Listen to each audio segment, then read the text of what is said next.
At one of the busiest international gateways in the United States, something unusual is happening. And it's not a delay, not a strike, not even a crisis. It's silence. Terminals designed to handle tens of thousands of passengers a day are moving at a fraction of that energy. Departure boards still flicker, security lines still exist, flights still land. But the density is gone. And here's the part that should make you pause. This is happening at the exact moment global travel demand is hitting record highs. Airports across Europe are reporting capacity strain. Destinations in Southeast Asia are turning visitors away during peak seasons.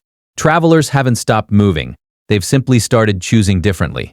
According to estimates from the U.S. Travel Association, the United States could lose roughly $12.5 billion in international tourism revenue in a single year, not because people can't travel, but because they're deciding not to come here. And when a multi-trillion-dollar global industry quietly reroutes itself, it's rarely random. It's usually a signal. A signal that something deeper has shifted, something behavioral, something psychological, something structural. The question isn't whether fewer people are arriving. The data already confirms that. The real question is this: what changed in the decision-making process of millions of travelers around the world, independently, simultaneously, that made one of the most dominant tourism markets on Earth optional? In surveys conducted over the last few years, a majority of working adults say they feel financially stressed despite being employed full-time.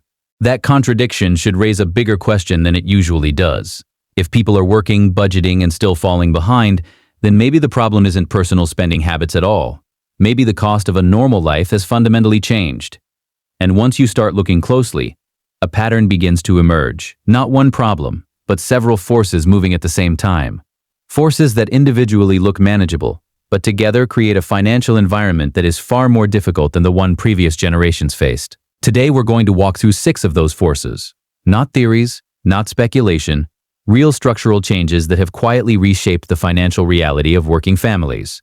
Housing that disconnected from wages, childcare costs that rival mortgage payments, education debt that follows people for decades, health insurance that protects against catastrophe but steadily drains income, a fee economy designed to make prices look smaller than they actually are, and an automated economy that increased efficiency without passing those benefits back to the people doing the work. Individually, each one is frustrating. Together, they explain why so many households feel like they're running faster every year just to stay in the same place. But before we go through them, there's one idea to keep in mind, because it changes how you see everything that follows. The most dangerous part of what's happening today isn't simply that life has become more expensive. It's that millions of people are being forced to spend money even when they're actively trying not to. And once you see how that works, you'll never look at your monthly budget the same way again. To understand how this plays out in real life, imagine a household that would sound perfectly stable to most people. Marcus is a high school teacher. Jennifer is a physical therapist. They're both in their mid-30s. They have 2 young kids and live in a normal mid-sized American city. Not New York, not San Francisco, just a place where most people assume life should still be reasonably affordable. Between the 2 of them, they earn about $91,000 a year before taxes. At first glance, that sounds like the kind of income that should support a middle-class life. 2 professionals, 2 paychecks, responsible careers. The kind of situation older generations often point to as proof that stability is achievable if you make the right choices. But once taxes come out, their combined take-home pay drops to roughly $6,100 per month. That's the actual amount available to run the household. Now look at the expenses. Their rent for a modest 2-bedroom apartment is about $2,050. Not luxury housing, just a normal place with enough room for 4 people to live without feeling cramped. Groceries for a family of 4 average around $1,050 a month.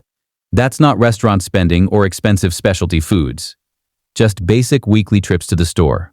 Health insurance through Jennifer's employer costs about $1,120 each month for the family plan. Child care for 2 kids at a licensed full-time facility runs roughly $2,250 a month. Then there's transportation. 1 car payment, fuel, maintenance, and insurance together come to around $640. Utilities and internet add another $270. And finally, student loan payments from the degrees that made their careers possible total about $460 per month. When you add all of that together, their fixed monthly costs reach approximately $7,740. Their take-home income is $6,100. That leaves a gap of $1,640 every single month. And that number is before anything unexpected happens. Before a child gets sick. Before a tire blows out on the highway. Before the washing machine stops working. Before birthdays, school supplies, or replacing clothes the kids outgrow every few months. Marcus and Jennifer are not eating at expensive restaurants. They're not taking international vacations. They're not buying luxury products. Almost every dollar they spend goes toward the most basic components of modern life: housing, food, healthcare, childcare, transportation, and education. The core infrastructure of an ordinary family. And it still doesn't add up. When a household runs a deficit like that month after month, the financial problem stops being temporary. It becomes structural. The budget doesn't occasionally break. It starts every month already broken. At that point, there are only a few ways to close the gap. Savings, if there are any, slowly disappear. Expenses get cut further, often in areas like medical care or retirement contributions that people shouldn't really be sacrificing. Or the most common solution begins to appear: credit.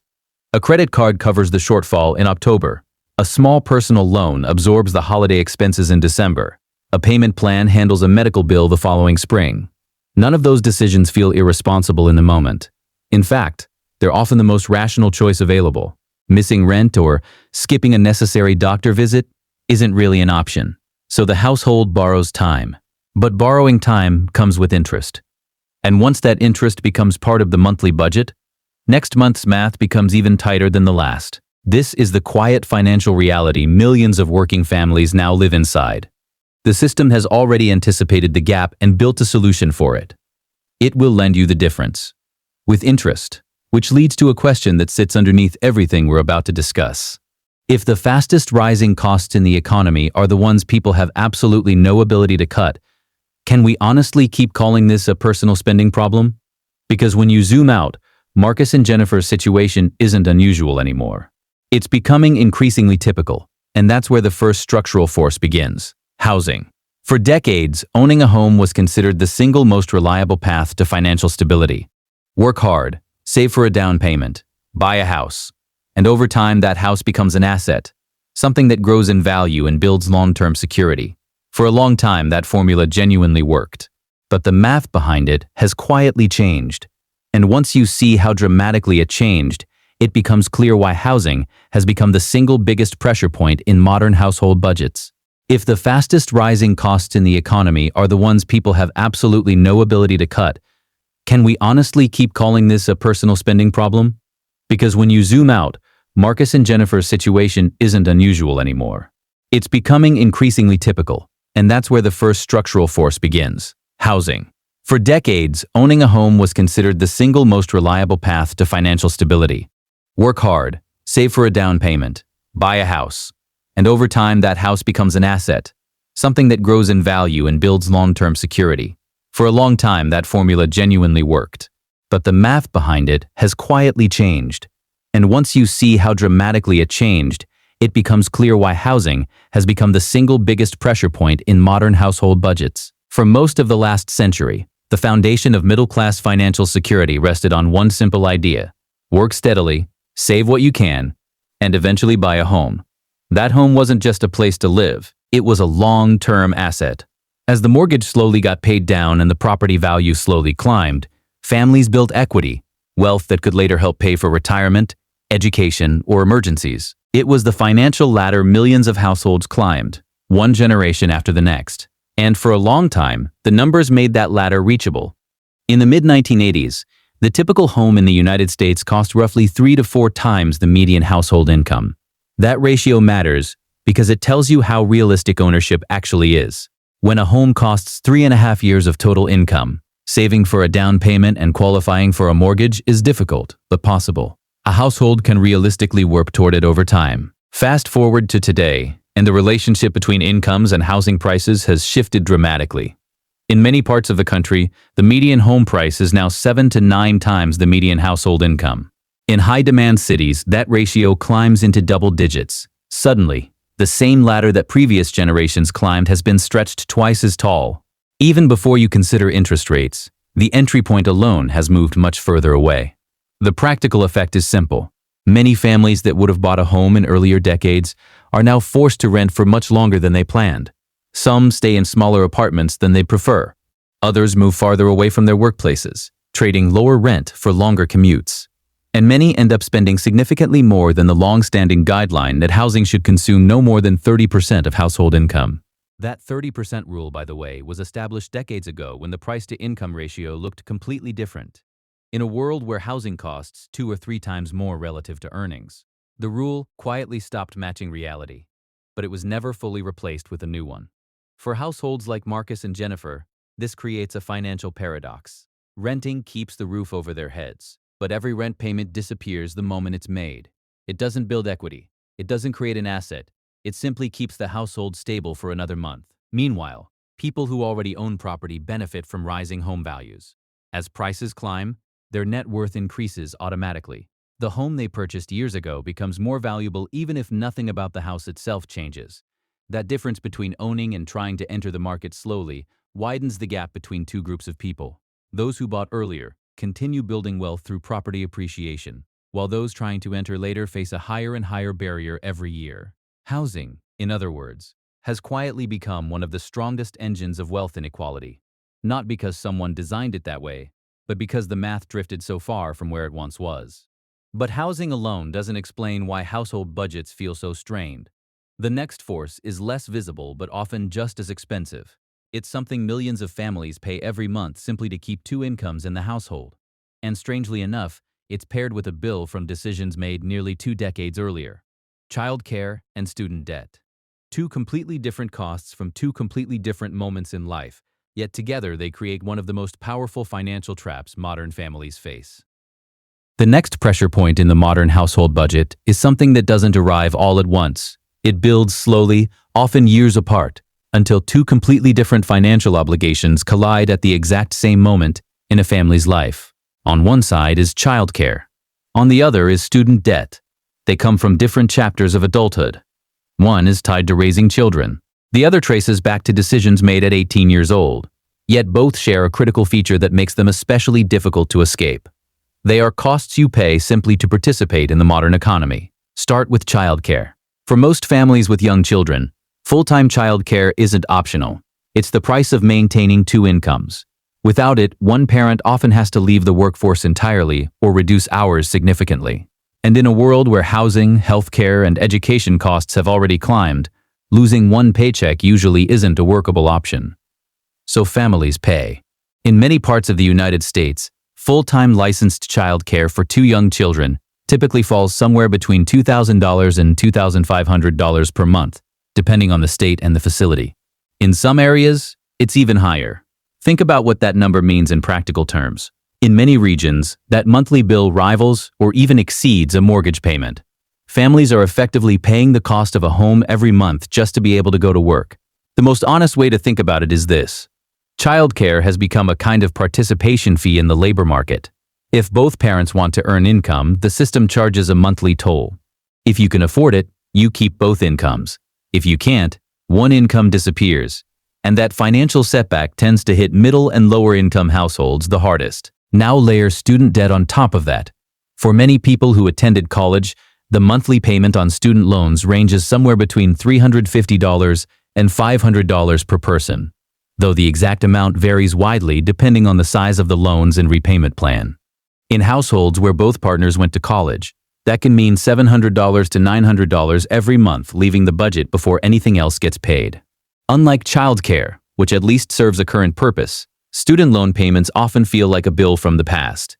It's money being paid today for a decision made years earlier, usually under a widely repeated promise.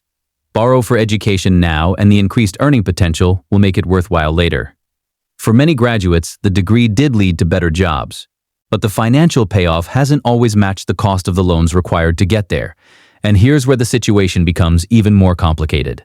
Student debt doesn't just take money out of the monthly budget. It also affects something lenders watch very closely when deciding whether someone qualifies for a mortgage: the debt-to-income ratio.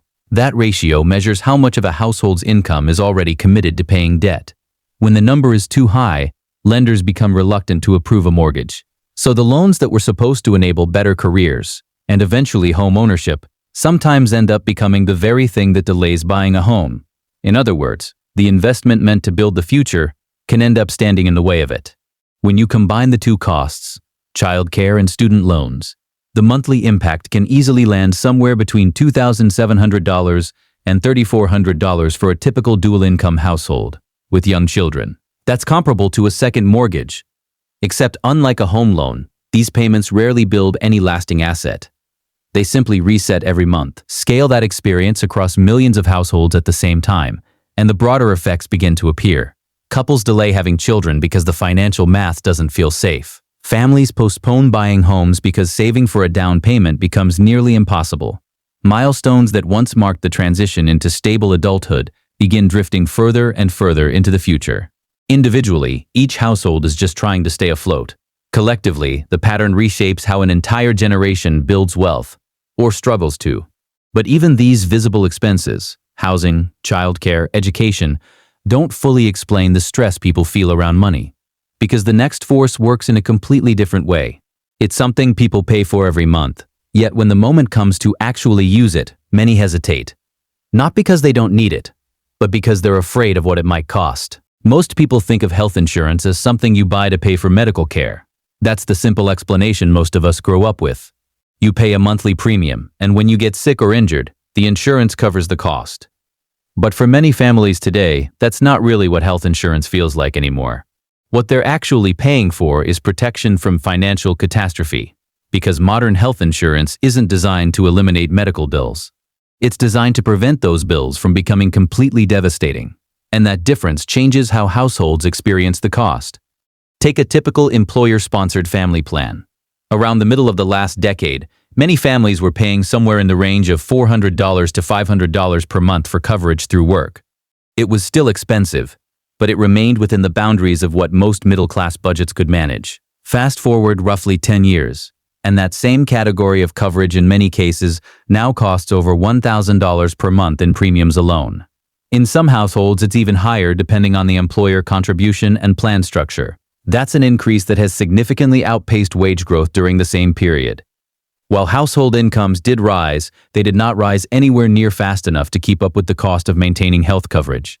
And that monthly premium is only the beginning. Modern health plans usually include deductibles, the amount you must pay out of pocket before insurance begins covering a portion of the costs. After the deductible is met, there are often co-pays, co-insurance percentages, and occasionally additional bills from specialists or labs that may fall outside the provider network. To someone navigating the system for the first time, the structure can feel incredibly complex. The result is that families frequently discover the real cost of care only after the treatment has already happened. A hospital visit might generate multiple separate charges. The facility itself bills for the room. The physician bills for the service. The radiologist who reviewed imaging may send a separate bill entirely. And if any one of those providers happens to fall outside the network defined by the insurance plan, the cost can change dramatically. So households begin doing something that would have seemed strange a generation ago. They start calculating whether they can afford to use the coverage they're already paying for. Is this pain serious enough to justify the deductible? Should we wait a few days before seeing the doctor? Can the follow-up appointment be postponed until next year when the insurance resets? These aren't medical decisions. They're financial ones. When millions of families find themselves weighing health against household budgets, it signals something deeper than a typical price increase. It means the cost of protection itself has become a major financial burden. Think about what $1,100 per month represents in opportunity cost for a household budget. Over a single year, that's more than $13,000. Money that could otherwise build an emergency fund, contribute to retirement investments, or reduce other debts. Instead, it's spent on the possibility of avoiding financial disaster if something goes wrong. To be clear, modern medicine has achieved extraordinary things. Treatments exist today that would have been unimaginable a generation ago. But the financial structure surrounding that system has grown increasingly complicated and expensive. And the families writing the monthly check often feel caught in the middle, paying steadily rising premiums while still facing large out-of-pocket costs if they actually need care. So the household budget tightens again.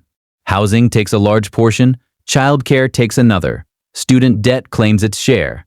Health insurance quietly grows year after year. A hospital visit might generate multiple separate charges. The facility itself bills for the room. The physician bills for the service. The radiologist who reviewed imaging may send a separate bill entirely, and if any one of those providers happens to fall outside the network defined by the insurance plan, the cost can change dramatically. So households begin doing something that would have seemed strange a generation ago. They start calculating whether they can afford to use the coverage they're already paying for. Is this pain serious enough to justify the deductible? Should we wait a few days before seeing the doctor? Can the follow-up appointment be postponed until next year when the insurance resets? These aren't medical decisions, they're financial ones. When millions of families find themselves weighing health against household budgets, it signals something deeper than a typical price increase.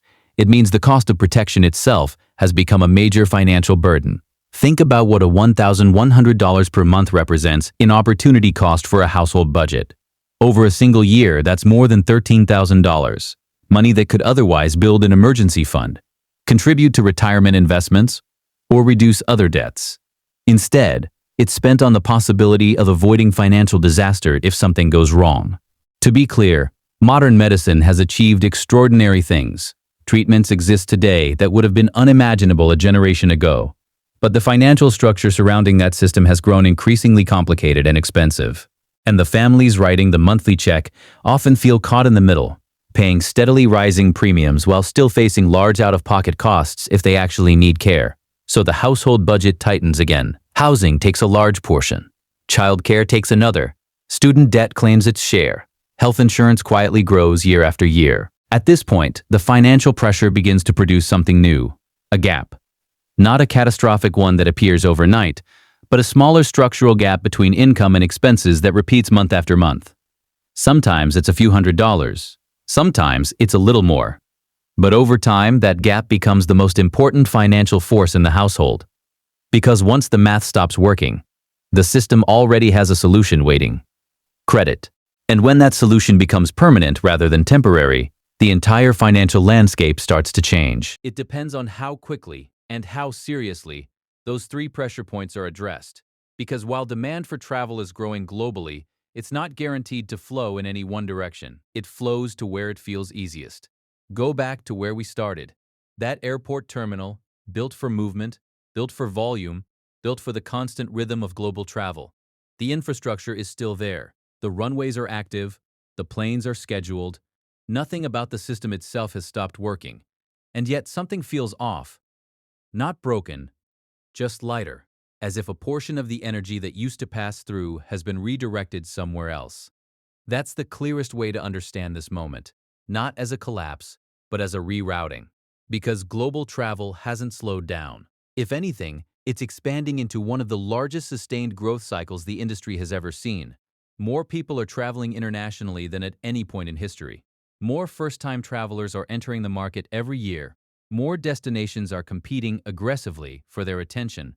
The total flow is increasing, and that distinction matters, because when an industry grows while a major player loses share, it doesn't create urgency overnight. It creates something more subtle and more dangerous. It creates the illusion that everything is fine because the system is still active. Flights are still landing, hotels are still open, attractions are still operating. The decline hides inside relative performance, until it doesn't. Because over time, relative shifts become absolute outcomes. Fewer visitors this season becomes fewer bookings next season. That becomes reduced investment.